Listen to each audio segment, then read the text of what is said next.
Comme chaque année depuis 2016, le mois sans tabac revient en novembre. Pour lutter contre cette dépendance, nous sommes allés au centre d'addictologie de Roubaix qui lutte contre cette maladie grâce à des consultations personnalisées. Nous, ce qui nous est important de faire, c'est de comprendre quelle est sa relation. Parce que chacun a une relation qui est vraiment personnalisée, intime avec le produit. Donc c'est pour ça que ces consultations durent assez longtemps, parce qu'il y a vraiment un état des lieux à faire. Et comme disait Dr Gons, ce qui est important, c'est de faire en sorte de créer le lien pour permettre une réflexion. De 30 minutes à 1 heure de consultation sont prévues par le personnel médical pour vous faire poser les bonnes questions sur votre consommation, comme nous l'explique le docteur Camille Gons.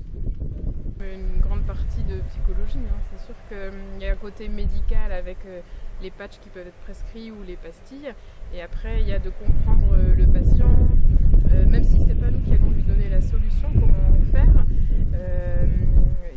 et puis aussi lui faire se poser les bonnes questions. Pourquoi il a envie d'arrêter, quelles sont les situations à risque de reconsommer. Et du coup, c'est lui faire se poser des questions et que ça soit à lui d'y réfléchir, d'y répondre. Et du coup, le lien de confiance, il est important parce que s'il y a des rechutes, parce que c'est quand même très fréquent, qu'il ose revenir nous voir et pas avoir honte de j'ai rechuté, je vais pas oser. Au contraire, on dit on est là pour ça quand ça va pas, quoi.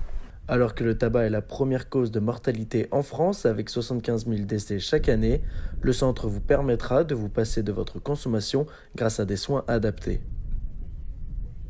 C'est dans la vie quotidienne, le tabac a pris une importance qui fait qu'à un moment ou à un autre, il faut tricoter ce qui a été tricoté en amont. Donc ça veut dire que s'il a des habitudes à tel moment de la journée avec le tabac, on va essayer de faire en sorte d'instaurer une autre habitude qui est bénéfique pour sa santé.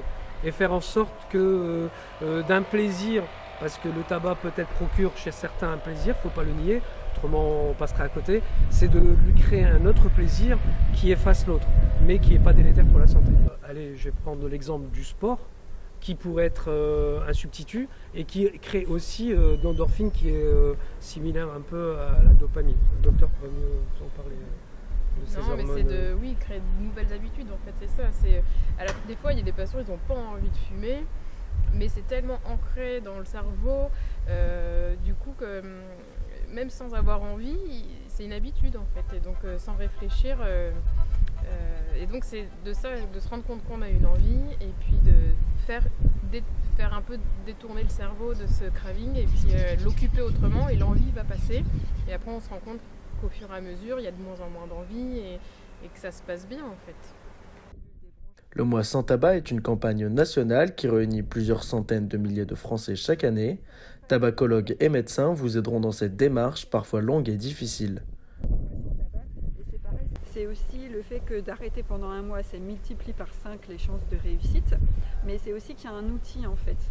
On leur remet un petit kit comme ça avec un agenda pour accompagner le patient. En fait, par exemple, là, il dit c'est le 16e jour, vous avez de plus en plus confiance en vous. Et c'est pareil, il y a un accompagnement sur Facebook, il y a... Le mois sans tabac, ça permet en fait d'être épaulé pendant un mois, d'être à plusieurs et d'être soutenu aussi par les non-fumeurs, en fait, puisque c'est une campagne nationale. Ce grand défi collectif vous permettra d'augmenter vos chances par 5 d'arrêter de fumer. Alors n'hésitez plus, c'est ce mois-ci.